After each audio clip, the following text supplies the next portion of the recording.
the 15th of November, Gundlach says Trump presidency will be bumpy ride for stocks.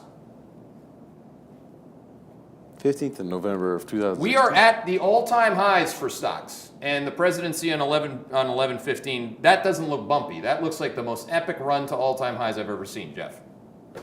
December, Jeff Gundlach says Trump rallies seem to be losing steam. It may seem to Jeff that that's what was happening, but that's not what happened. They were just getting started. Let's go to April. Jeff Gundlach's full slide presentation on expensive stocks at the end of the Trump trade. It wasn't the end of the Trump trade in November. That was actually the last time you had an opportunity to buy stocks.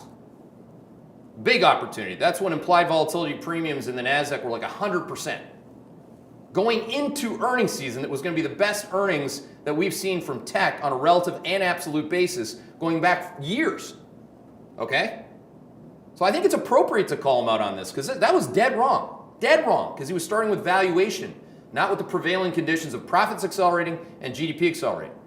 That's why I get a little upset about this, because so many people hold so many people in such high regard when there's some very basic things that somebody that was held in such high regard should have had some kind of a handle on. It was readily available in the data, okay? Let's go to May. Jeff Gundlach sees summertime correction in the stock market.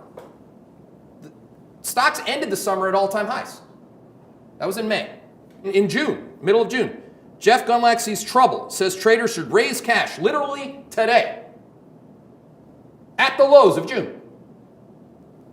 Jeff Gundlach buys S&P 500 puts July 27th.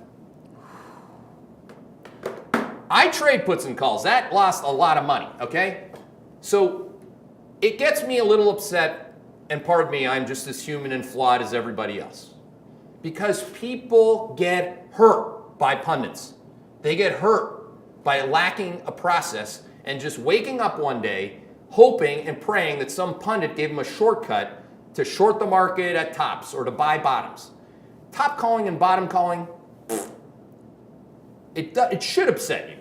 It should upset you that the old wall has you suckered into so many different things. If you want to follow Jeff Gundlach, follow him in fixed income. Don't follow him in the equity market.